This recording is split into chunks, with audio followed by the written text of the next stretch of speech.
The book of James chapter 1. Wherefore, my beloved brethren, let every man be swift to hear, slow to speak, slow to wrath. For the wrath of man worketh not the righteousness of God. Lahat po ng tayo, binanggit ko po kanina, lahat po tayo mayroon dyan mga kapatid. In New Living Translation, understand this, my dear brothers and sisters, you must all be quick to listen, slow to speak, and slow to get angry. Human anger does not produce the righteousness God desired. Human anger does not produce the righteousness of God. So yun po yung topic ng ating Sunday school. When anger takes over, you hurt yourself. Kapag kinokontrol na po tayo ng mga galit natin, sarili natin ang sinasaktan natin. Lahat ng hindi marunong magalit, magsabing, praise the Lord. Walang naka-praise the Lord. So lahat tayo pala mga kapatid, hindi talaga nagsisinungaling ang Bible. Lahat tayo ay nagagalit. Pero sa umagang ito, mas maganda na yung ating pagpupuri. May galit sa presensya ng ating Panginoon. Hindi galit na masama ang loob mo. Yung galit ka na alam mo may Diyos ka, pero nangihina pa rin tayo, hindi nagbabago mga kapatid. Thank you, Lord, for your wisdom, your knowledge, your anointing, your power. Praise God. Kumamay ka ng tato, sabihin mo sa Kanya, marunong ka bang magalit?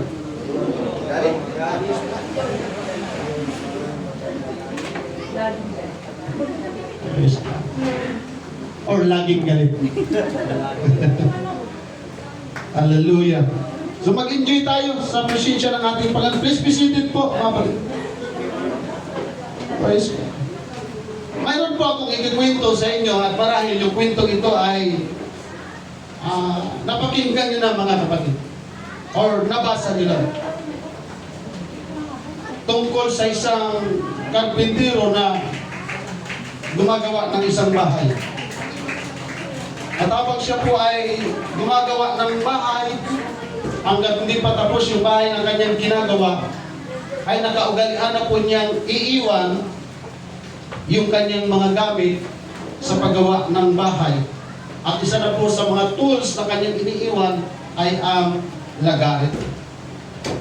Isang gabi, nang umuwi na po yung karpintero, ay mayroon pong isang ahas na pumasok sa bahay na kanyang ginagawa. At sa hindi sinasadyang pagkakataon, gumapang po ang ahas kung saan nandoon nakalagay yung lagari. At sa hindi sinasadyang pagkakataon, yung katawan po ng ahas ay tumama sa matalim na bahagi ng lagari. Sa madaling salita, nasugatan ang ahas at nasaktan siya. Now, ang ginawa ng ahas, ang akala niya ay inatake siya ng lagari. At dahil sa galit ng ahas, ay sinakmal niya yung lagari. So nung sinakmal niya yung lagari, mas lalo siya nasaktan sa talim ng lagari. Mas lalo siyang nasugatan. Sa sobrang galit ng ahas, ay pinuluputan niya ng malakas yung katawan ng lagari. At habang nakapalupot siya, na ang iniisip niya para mapatay yung lagari ay talagang hinigpitan niya ng todo ang pagpulupot ng kanyang katawan sa katawan ng lagari. At sa kinaumagahan, mga kapatid, natuklasan ng karpintero na patay na yung ahas. Isipin natin ito mga kapatid. Dito natin kukunin yung vitamins, yung sustansya ng ating pong pinag-oaralan sa umagang ito. Ang akala niya, yung lagari, kalaban niya. Kaya ang ginawa niya, nilabanan sinaktan po niya yung lagari. At sa proseso ng kanyang pakikipaglaban, ang sarili pala niya, ang lalo niyang sinasaktan. When anger takes over you, when anger takes over us, we hurt ourselves.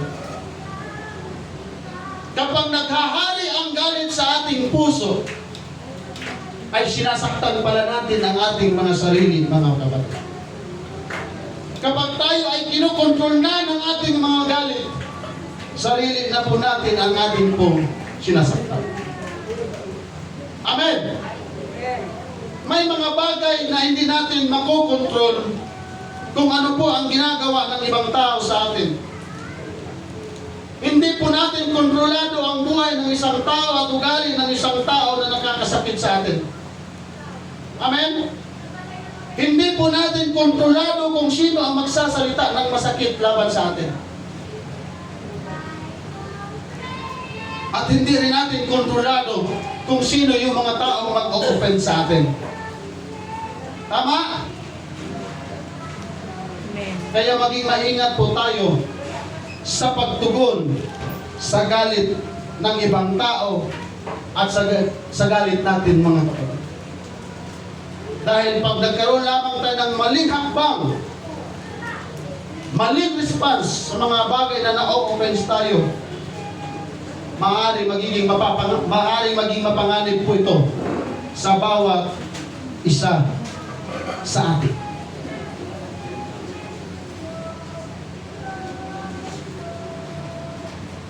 Feelings are real, but feelings are not always right. Ganyan palang itsura natin pag nagagalit tayo, mga kapatid. Gusto nyo ba ganyan ang itsura natin?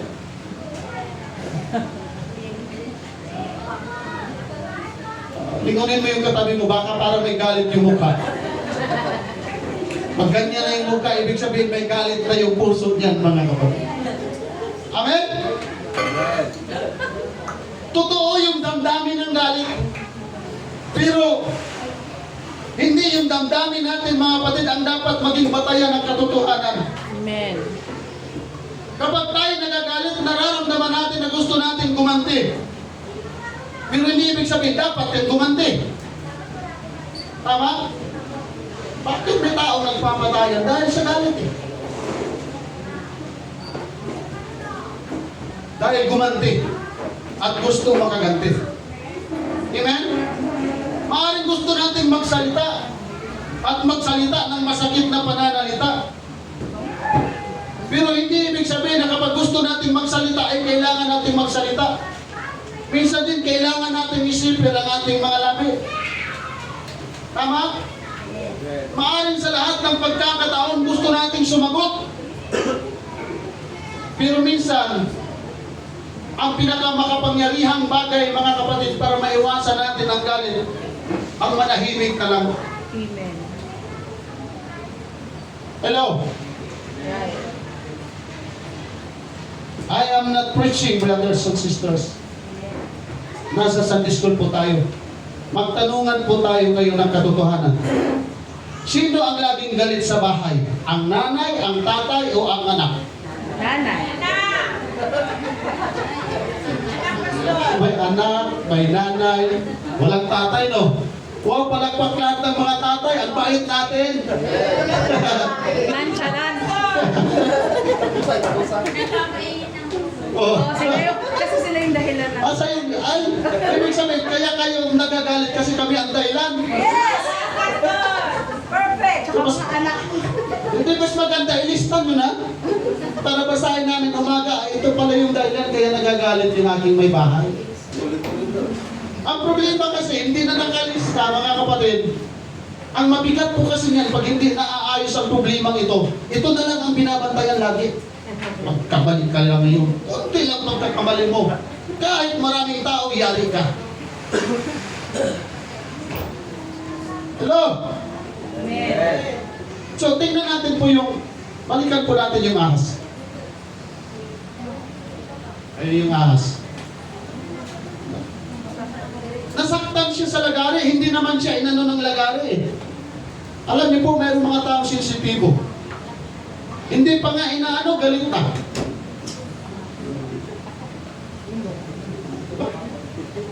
Hindi natin maintindihan ano bang nangyari na pumasok sa utak ng lagari. Anong nang ahas, siya lang naman ang nakasagi. Pero siya pa yung nagalit. Kaya niya inatake yung lagari kasi nasa isipan niya, nagkaroon kagad siya ng conclusion sa pag-iisip niya na inatake siya ng lagari. Dahil nasa isip ng ahas, tumaan lang naman siya, nasagi lang naman niya eh. Pero nasaktan siya. Akala ng ahas, mga kapatid, ay inatake na siya. Kaya ang ginawa niya, lumaban siya. Kaya minsan, ganito po yung galit natin. Lahat na nakagalit doon, sabi, praise the Lord. Praise the Lord. Nakikinig pa ba kayo sa akin, mga kapatid?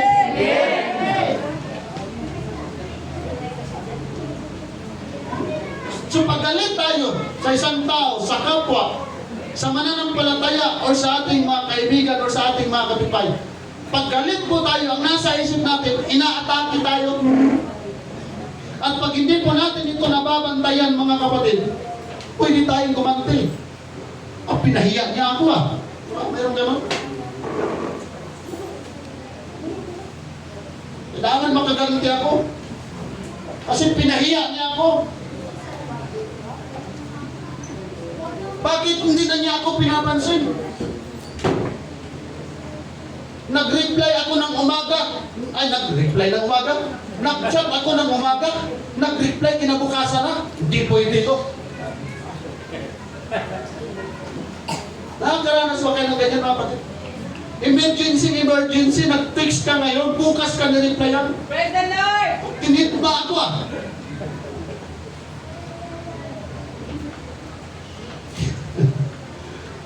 Mga kapatid, minsan po kasi ang nangyayari, yung interpretation po natin ay nagiging mas malala sa actual situation. Maganda po itong pinag-aaralan natin ngayon. Kasi po minsan, nagagalit tayo ng padalos-dalos. Hindi pa nga tayo nakinig, sumagot na muna. Kailangan bago tayo magalit, alamin muna natin kung yung mga bagay na yun, dapat ba talagang magalit tayo, mga kapatid? At mas maganda, bago tayo gumanti, manalangin na lang tayo. Tama? Ang Diyos ay Diyos ng pag-ibig, hindi ng galit. Kasi pag puro galit ang laman ng ating puso, baka hindi na Diyos ng pag-ibig ang nasa puso natin, baka Diyos na ng sanlibutan ito ang nasa puso natin. Diba ang demonyo ay laging galit? Gusto niyang pumatay, gusto niyang magnakaw, gusto niyang magnira, tama? So pag yung espiritu niya makapenetrate sa puso natin, mga kapatid, baka mali na yung Diyos na nasa puso natin. Amen?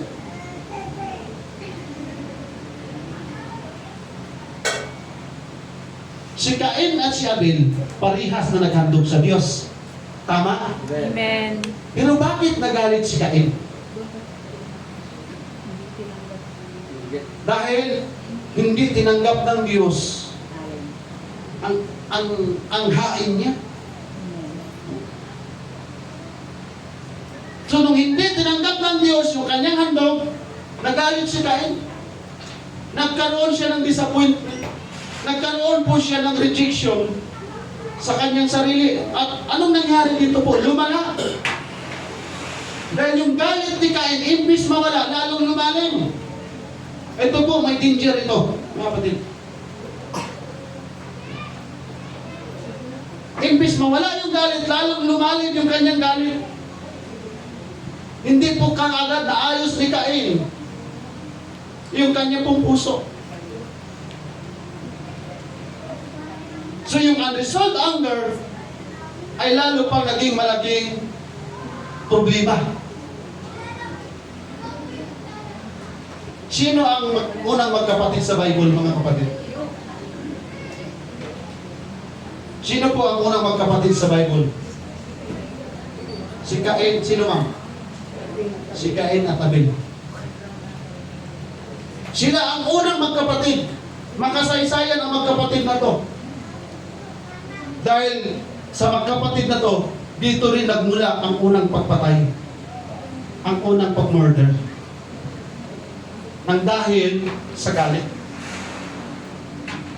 Ibig sabihin, bata pa lang sila, tinuruan na sila kung paano magbigay para sa ikakalugod ng Diyos. Amen. Ibig sabihin, hindi pala lahat ng taong nagbibigay sa church kinalulugdan ng Diyos. Dahil baka mayroong nagbibigay katulad ni Cain, mayroon namang nagbibigay katulad ni Abel. Kaya minsan may mga Kristiyano, bakit ako ang tagal ko nang naglingkod, pastor? Nauna pa ako sa kanila, nauna pa ako sa kanilang nagbigay. Pero bakit pinagpapala sila ako ngayon hindi pa? Magkaroon ka ng galit niya. Kasi baka may mali sa giving. Dito si Cain, pumatay siya dahil mayroon mali ang ginawa niya, mga kapatid. Hindi naman sila ginutom ng Diyos. Hindi naman sila pinahirapan ng Diyos. Tinuruan lang sila ng Diyos kung ano yung dapat gawin para lalo silang pagpalain. Inilabag ni Cain. Ang problema ni Cain, kasalanan niya, nagalit pa siya. At anong ginawa niya? Pinatay niya ang kanyang kapatid. So yung ating pinag-aralan, hindi po simpleng problema. Bakit? Nagagalit ang member, nagagalit ang pastor. Tama po ba? Amen. Pero pag hindi natin ma-resolve yung konting problema, mga kapatid, anong mangyayari sa atin? Kaya di ba napapansin nyo, mayroon tayong pagsamba, walang pagkilos ng Espiritu ng Diyos. Tayo lang ang nag-iingay. Sigaw lang tayo ng sigaw. Hambalos lang tayo ng hambalos. Pero ang totoo, walang pagkilos ng Espiritu ng Diyos. Bakit po? Kasi pag ang iglesia, mayroong totoong pagkilos ng Espiritu ng Diyos, ang lahat ng kapatiran, mayroong pagbabago sa buhay. Hindi lang kasi tayo Kristiyano sa loob ng simbahan. Kristiyano tayo all the time. Amen? Praise God. At yun po ang mahirap. Delikado po tayo dito. Kaya laging sinasabi ng Bible, maging masaya tayo kung tayo man lang ay magkakaloob sa gawain ng Panginoon. Kasi may danger eh. May resource, bakit may blessings o wala. Tingnan niyo po yung mga taong giver at laging nagtatapat. Lalo silang pinagpapala ng Panginoon. Parang gripo lang kasi yan. Pag ang gripo natin, maliit yung pagbukas, mahina, mabagal yung daloy. Tama po ba? Amen. Pero pag tinudo mo yung bukas ng gripo, ay grabe, rumargas ang agos ng tubig. Ganon din sa Panginoon. Amen. Pag ganyan tayo, pag hindi tayo ganyan, sabi ng Bible, binubuksan ng Diyos ang durungawa ng langit para ibuhos ang mga pagpapala. Amen. Ang nangyari, mga kapatid, wala na tayong tinanggap na pagpapala. Galit pa. Kaya lahat ng may galit sa akin, magpatawad na kayo. The Lord, kasi pag hindi niyo po bitawan yan, mga kapatid, naku po, kayo lang po ang problema niya. Amen? Amen. Kinausap pa nga ng Panginoon si Cain eh. Hindi sinabihan ng Diyos si Cain na, Cain, wala ka ng pag-asa. Sa halip kinausap siya ng Diyos, ano sabi ng Panginoon kay Cain? Cain, bakit ka nagagalit? Genesis chapter 4. Cain, bakit nalulumbay ang iyong mukha? Sabi ng Panginoon sa kanya, kung ikaw ay gumawa ng mabuti, hindi ba tatanggap ka rin ng mabuti? Tama po ba? Amen. Bihira lang tayo makarinig, mga kapatid, na ang tao ay gumawa ng mabuti ay nakatanggap ng masama, but majority talaga. Pag nagtanim ka ng mabuti, aani ka ng mabuti. Amen? Ganon sa Bible eh. Pag nagtanim ka, may aanihin ka. Pag nagtanim ka ng isang butil na mais, ilan ang aanihin? Amen? Isang buong mais. Diba? Ganon po ang ating Panginoon. Praise God. Lahat ng wala ng galit pumalakpak sa Panginoon. Marami pa rin may galit.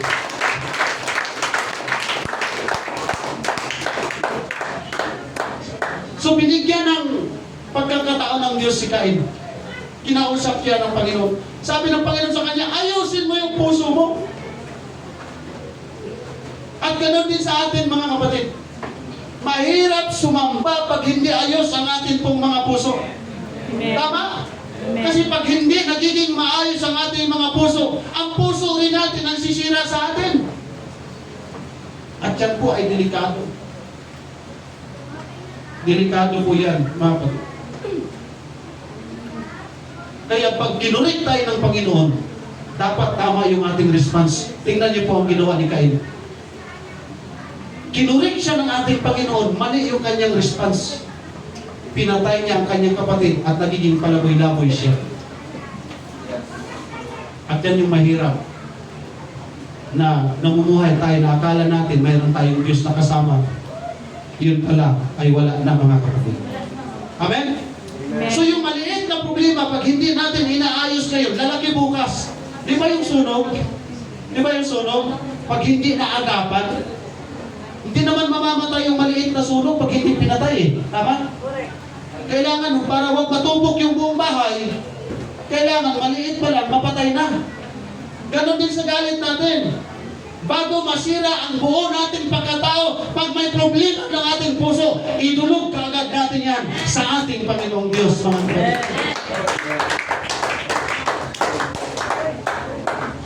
Kasi yung maliit na offense, pag hindi po tayo nagpapatawad mga kapatid, magiging malaking bitterness po yan. Amen. At mahirap na pong, pag mayroon na po tayong bitterness, ano mangyayari? Mayroon na po tayong hatred sa ating mga puso.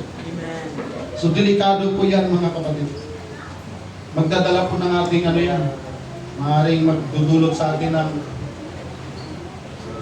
destructive decision. So wag po nating hayaan yung ating masamang loob, maliit na sama ng loob, ay magiging malaking lason sa puso natin. Amen. Amen?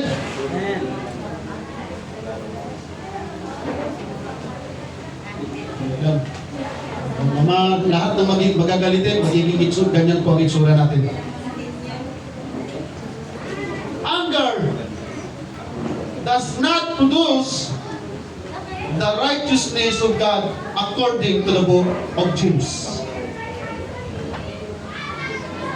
Yung ating mga galit ay hindi nagbubunga ng katuwirang kinalulugdan ng Diyos. Tama po ba mga kapatid? Amen. Yung verse na yan, yung chapter na yan, napakalalim po niyan mga kapatid. Napakalakas ng impact po niyan. Dahil kapag galit na yung nagdidikta sa atin, ay hindi na tayo nakakagawa ng katwiran ng Diyos.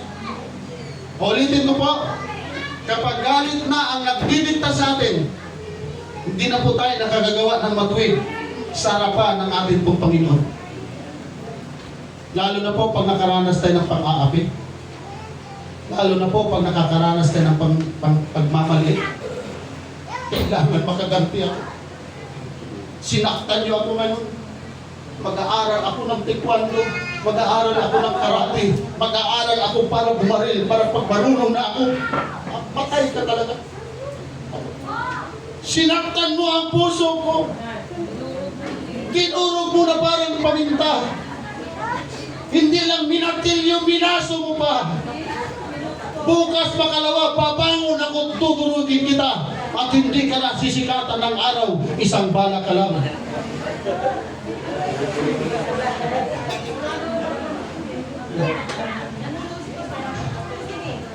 Noon, nung hindi pa ako naglilingkod sa Panginoon, lagi po akong laman ng sinihan. Nilalakad ko po yung nabutas hanggang monumento. Nabutas Malabon, makanood lang ng sine. Dahil sa kahilig kong manood ng sine noon, nung hindi pa ako naglilingkod sa Panginoon, nung nagtrabaho ako sa SM Manila, lahat ng pelikula napanood ko na. Dahil ang trabaho ko, papasok lang sa loob ng sinihan. At hawak-hawak lang ako sa aircon. Praise God, ayaw pala ng Panginoon. Sarap ng buhay mo. Araw-araw nakapanood ka ng pelikula, hindi ka pinagpapawisan. Nakakapanood pa ako ng artista. Araw-araw, linggo-linggo. Pero hindi pala yun ang kalooban ng Diyos sa atin. Amen! Amen. Hindi ibig sabihin na kapag tayo nasaktan, masama ang ating loob, masama ang ating puso, ay kailangan nating gumanti. Tama? Pag may galit na tayo, nasaktan tayo, naapi tayo, minamali tayo, pinapahiya tayo, gamitin natin ang ating tuhod at lumapit tayo sa ating Panginoon. Lord, ayaw kong masira ang pagiging Kristiyano ko. Ayaw kong masira ang iyong pagkilo sa buhay ko. Hindi ko kayang kontrolin ang galit ko. Pero pag maghali ang iyong Espiritu sa puso ko, ibig malahan ay galit, pag-ibig na ang kasunod niyan, mga kapatid. Amen? Lahat ng hindi interesado sa mensahe ng Sunday School, magsabi, praise the Lord. Hallelujah. Kailangan maging maingat tayo sa mga reaksyon natin. Na kapag tayo ba'y nag-response, ay nagiging maganda ba ito sa paningin, sa harapan ng ating pong Panginoon. Sabi ng Proverbs chapter 14 verse 29, He that is slow to wrath is of great understanding, but he that is hasty of spirit exalted fully. Ayan. Ang taong mabagal magalit ay nagpapakita ng malaking pangunawa at karunungan. Oh, wow. Ngunit ang taong padalos-dalos sa galit ay madaling makagawa ng mga bagay na pagsisisihan niya. Pero yung taong mabagal sa galit, ang sabi ng Bible, tinatawag na mayroong great understanding. Hindi po kahinaan ang self-control, mga kapatid. Tama ba? Amen. Ang tunay na malakas hindi yung kaya nating manapak. Ang tunay na malakas ay hindi yung kaya nating tumumba ng 10 tao.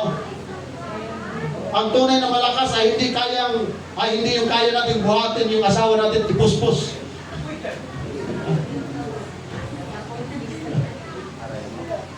Hindi yung tunay na malakas, mga kapatid. Ang tunay na malakas, yung kaya nating pigilan ang ating sarili. Lahat ng palakas, palakpakan natin ang Panginoon. Baka pala, malaman lang natin, bukas makalawa, magbarangaya na dahil sa galit. Tapos hindi naayos ng barangay. Dahil hindi maayos na, galit na rin yung barangay captain. Dinala sa mayor. Sabi ng mayor, oh, Kap, ba't nandito ka? Ba't nandito kayo? Itong dalawa mga Pentecostal pa naman. Nagtalo. Galit lang ang problema, hindi maayos mayor ba't dinala mo pa sa akin? Hindi ko kaya ayusin pati tuloy ako nagalit. Kapitan ka dapat. Kaya nga mayor Kapitan nga ako, hindi nila ako ginagalang, hindi ayaw makinig nagalit na rin yung mayor. Kasi hindi matanggal ng mayor yung galit ng kapitan. Hindi matanggal yung galit ng dalawang nagpabarangay. Punta tayo sa congressman. At dating sa congressman, hindi rin naayos ng congressman, pumunta na sila ng presidente. Akalain mo pati presidente hindi naayos? Kahit puntaan pa natin lahat ng hari, kahit puntaan pa natin ang lahat ng presidente, as long na wala tayong totoong pag-ibig sa ating mga puso, hindi natin kayang magpatawad at hindi nawawala ang mga galit natin. Pero kahit hindi na tayo pupunta ng mayor, hindi na tayo pupunta ng presidente, hindi na tayo pupunta ng barangay captain, lumuhod lamang tayo sa ating mga altar, humingi tayo ng tulong sa ating Panginoon, mga kapatid. Yung galit natin ay kayang palitan ang pag-ibig ng ating Panginoon. Amen? Lahat na may sasakyan, nagsabi, praise the Lord. Yun po bang inyong mga sasakyan may preno?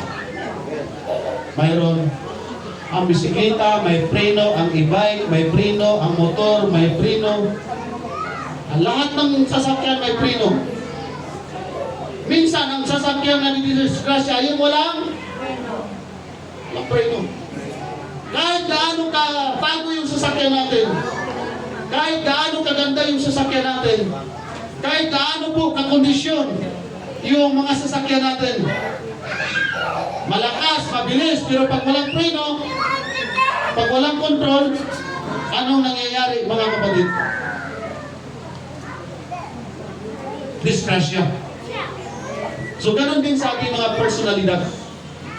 Pwede tayong malakas, pwede po tayong matapang, pwede tayong maging vocal, pwede tayong maging powerful, Pero pag wala tayong self-control, yung lakas natin ay siya nagpapahamak po sa bawat isa sa atin.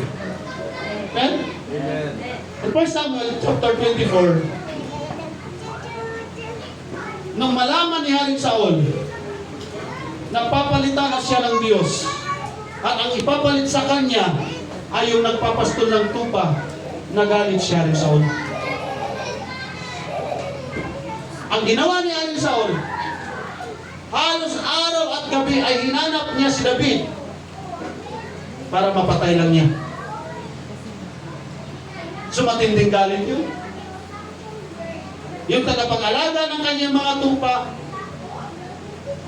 araw at gabi inaalagaan yung kanyang mga tupa, pinili ng Diyos na papalit sa kanya. Kaya ang ginawa ni Haring Saul ay hindi niya tinigilan si David para mapatay. At dumating sa punto na nagkaroon ng pagkakataon si David na patayin si Haring Saul. Mga ma'am, anong ginamit ni Haring Saul para mapatay si David?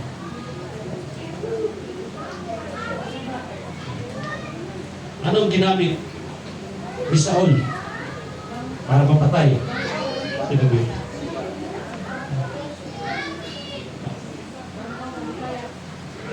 Si David ay parang trompo, paikot-ikot kung saan siya magtago. Sa bundok, sa mga kuweba, sa kabundukan, para wag lang siya mapatay ni Saul. Dumating sa pagkakataon, napagod si Saul sa kahahanap kay David para mapatay. Yung galit niya, yung matinding galit niya, dumating sa punto na napagod siya at natulog sa isang kuweba. At yung kuweba na kanyang tinulugan, nandoon si David. At doon nakatulog si Haring Saul, mayroong 100% na mapapatay niya si David. Pero anong ginawa ni David, mga kapatid? Kung tutuusin, may karapatan si David na magalit. Biruin mo, pagbabantaan yung buhay mo. Saan-saan ka na lang mapunta? Nagtatago ka para hindi ka mapatay. Wala ka namang kasalanan ginawa eh. Di ba? Kahit sino naman sa atin, pag wala tayong kasalanan ginawa, tapos makarinig kang pagbabantaan ka, papatayin ka, magagalit ka. Pero anong ginawa ni David? Imbis patayin niya si Haring Saul, lumapit siya sa ating Panginoon. Anong sabi ni David? Hindi ako hukom. Mayroong Diyos na hukom. Dahil alam ni David that touch not the anointed of God.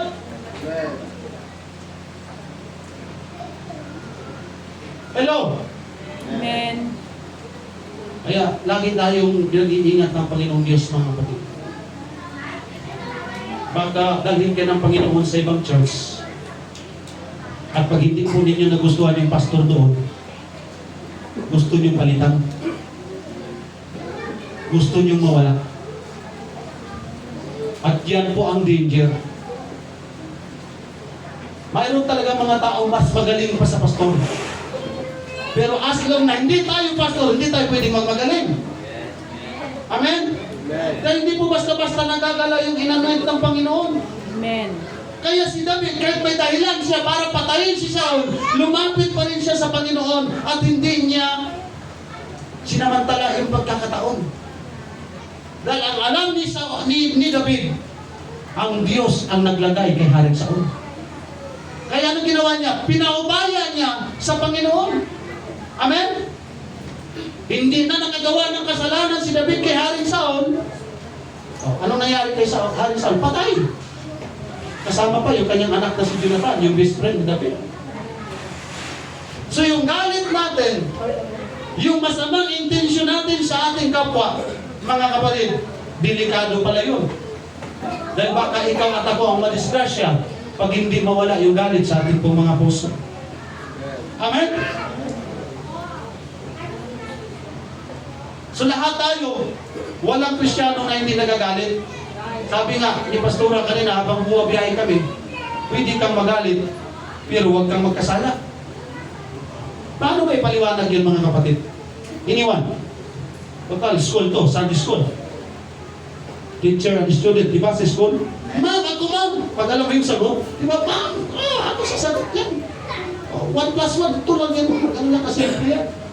Pero pagdating na sa mga geometry, sa mga xy times yx, no?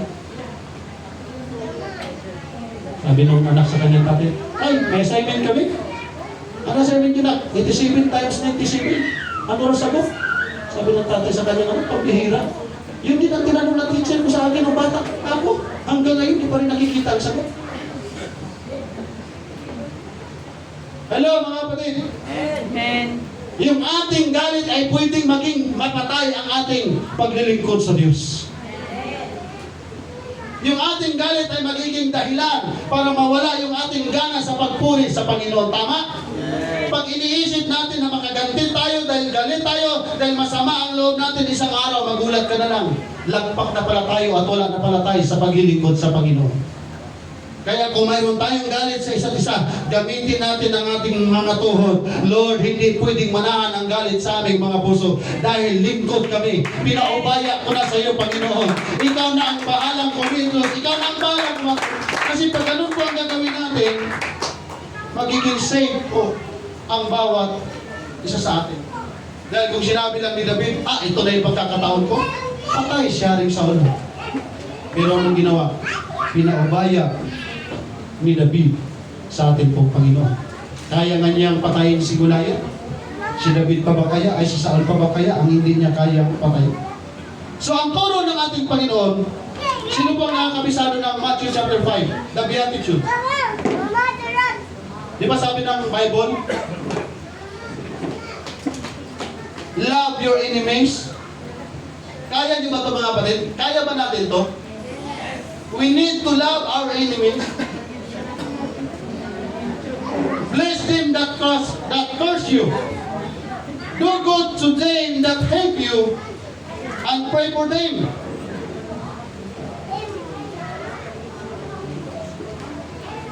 Kaya niyo bang ibigin ang inyong mga kaaway? Ba't di pa tayo nagpapatawad? Pagpalain ninyo ang sumusumpa sa inyo, mabigat to, sir.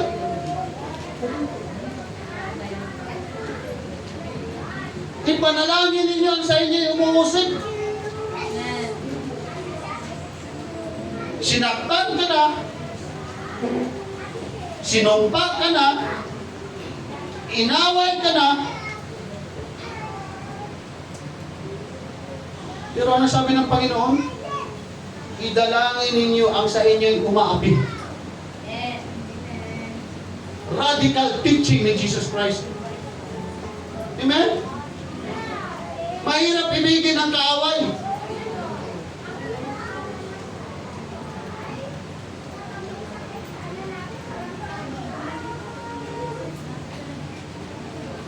Ano sabi ni dating presidente?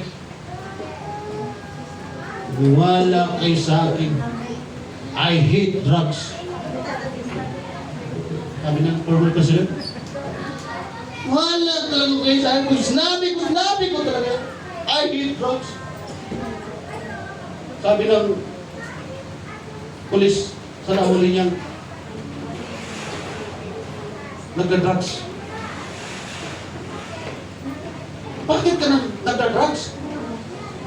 Di ba yung drugs kalaban? Kaaway natin ang drugs? Eh sir, kalaban nga natin ang drugs eh.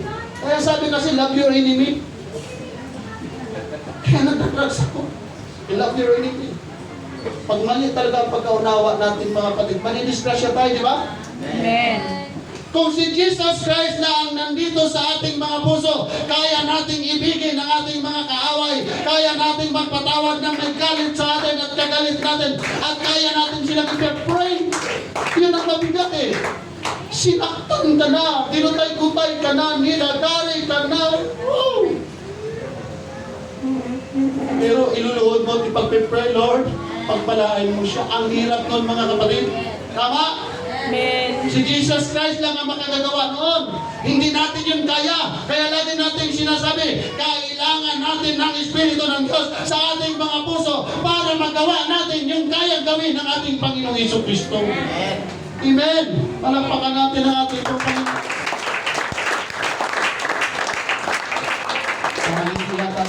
matatapos ngayon mga kapatid. Okay lang ba sa inyo na may parto? Amen. Okay lang sa inyo mga kapatid. So kung mayroon ba tayong halimbawa para ma-overcome natin yung ating mga galit, hindi yung ating kapwa, tama? Kasi minsan, alam mo kapatid, gusto kita. Kasi ang bait mo talaga. Never ko nakitang nagalit ka. Sige, kahit tayo kapatid, pasyal tayo. Gusto talaga kita kapatid eh. Perfect ka talaga ng Pentecostal. Wala akong nakitang kapintasan sa iyo. Isang araw nagka-problema. Ito pang mabigat, yung sikreto mo, sinabi mo na sa kanya. Yung sikreto niya, sinabi niya sa iyo. Pag nagka-problema yung mag-best friend, ayari. Ayun ang delikado, mga kapatid. Tama? Oh.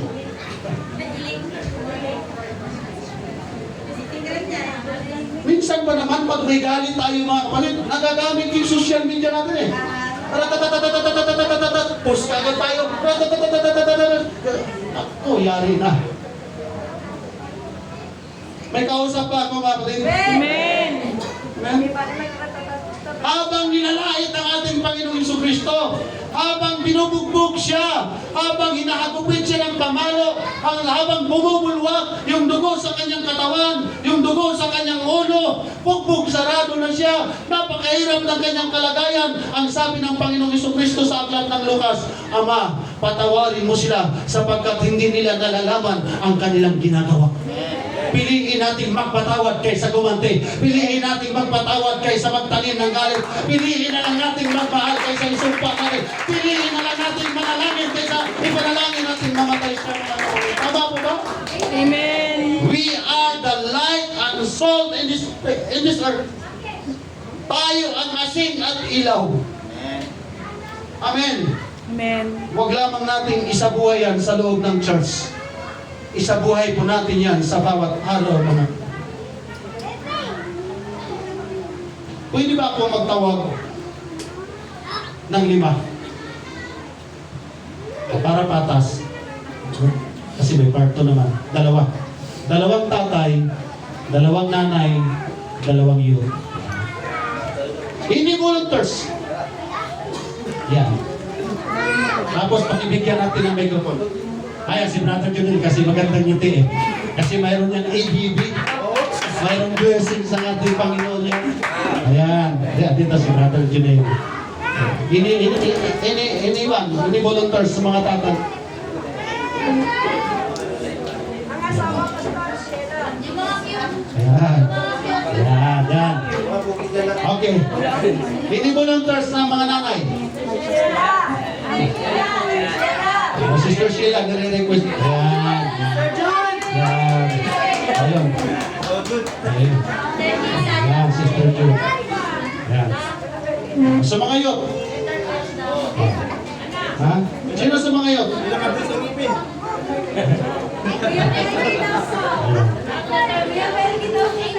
Ayun.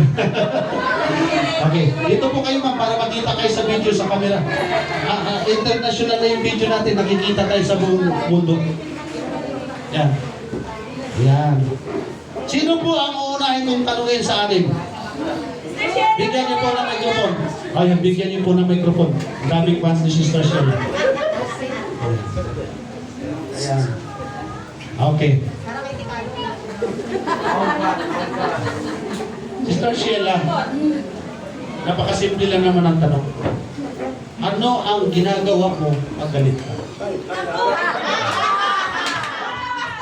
Alam na namin yan.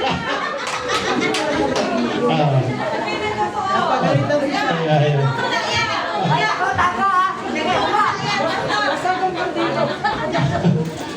Ayan. Nagarampas na.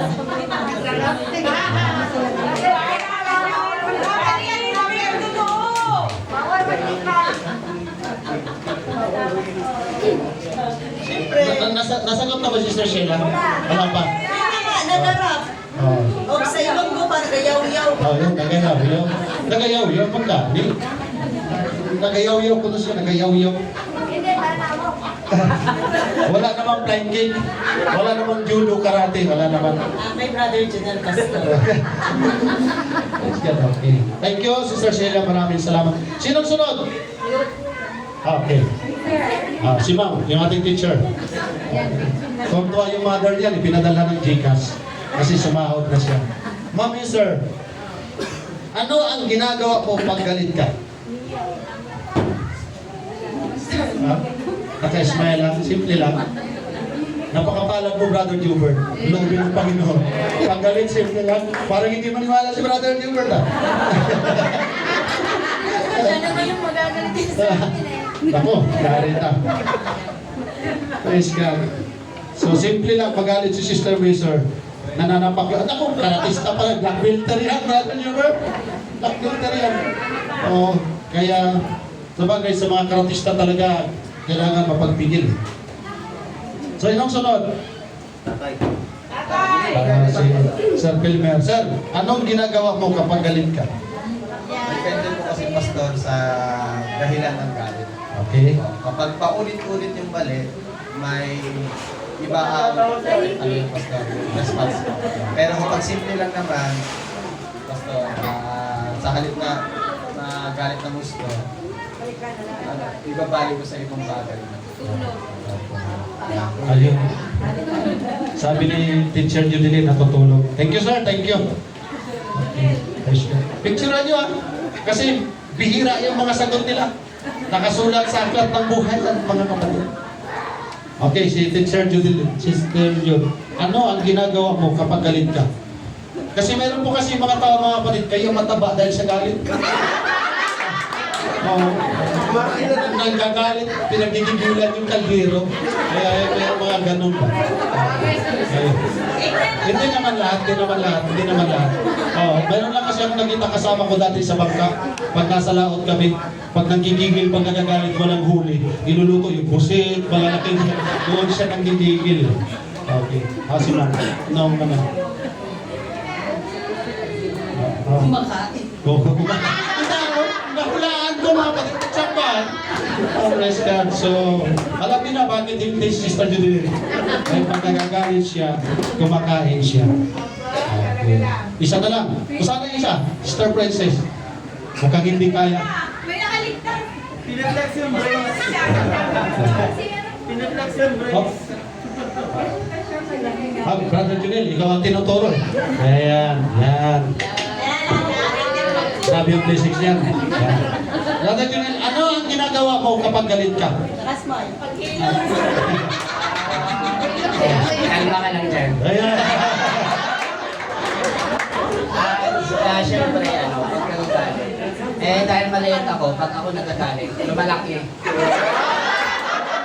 Hindi, joke lang. Siyempre, pag nagagalit ako, siyempre, hindi talaga may iwasan. Manggalay, hindi ka, diba? For sure naman talaga. Tapos, pag nagagalit ako, galit na galit, pero saglit lang mawala. Kasi hindi ako yung tipong taong nagtatanim ng galit. Yan, okay. Palagpakan natin ang ating Panginoon. Maraming salamat po sa inyo. Thank you very much sa inyo pong participation. So, mayroon kayong matatanggap na Excellence Award. Thank you. Maraming salamat po. So, yun mga kapatid. Dahil tayo ay naglilingkod na sa Panginoon, kapag tayo ay nakakaranas ng galit, sama ng loob sa ating pong kapwa, huwag po natin gamitin ang ating social media. Amen? Lalo't naglilingkod po tayo sa ating pong Panginoon. Huwag tayo pa agad-agad mag-message. Sana mabulunan ka, sana mabangga ka, sana madapa ka, sana bagumutin ka. Yun yung mga ganun ba? So wala na tayo doon. Tama? Wala na dito yan. Amen. Wala na sa Pentecostal yan. Tama? Amen. Mayroon nang nagsabi, sana nawa. Lahat ng tao sa buong mundo, Pentecostal na lang. Kasi marami po kasi ngayon mga kapatid na may mga religion, papasok sa school, mamamaril, basta na lang pumatay. Tama mo ba? Mayroon din silang Diyos eh. Mayroon din silang religion eh.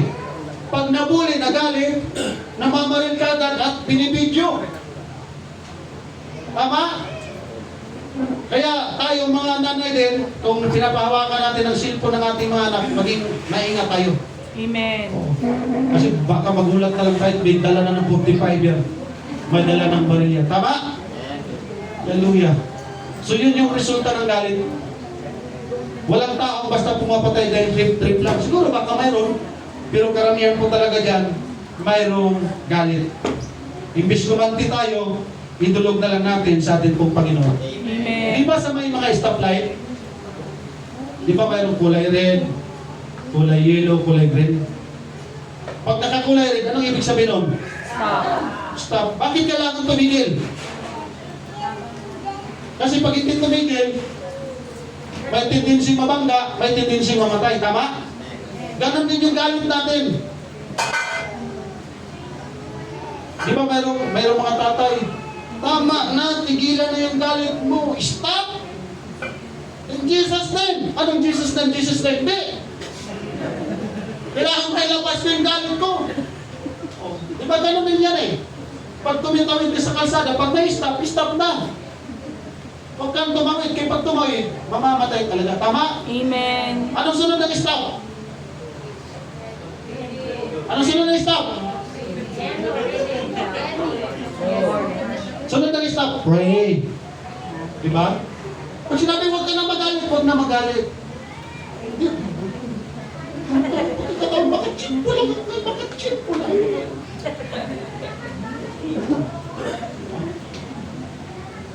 Pag may galit, stop! Kaya meron mga tatay, pag nagkakukwentuhan sa mga gawain ng mga tatay, pastor talaga, nung hindi pa ako na naglingkod sa Panginoon, ay yung kaldero, yupi talaga. Pero ngayon naglingkod ako sa Panginoon, pastor, talagang, kung hindi lang ako makapagpigil, pasag talaga ang mukha, pero Jesus. Ganon katindi ang galit, mga kapatid. Ganon katindi ang galit. Para din siyang sunog, parang apoy, na kayang sirain ang ating pananampalataya sa Panginoon. Bago tayo magpadalos-dalos ng desisyon, manalangin, makinig sa mga payo, pag-isipang maigi, and we need to respond biblically. Tama? Amen. Lagi nating tingnan na halimbawa ang ating Panginoong Jesucristo.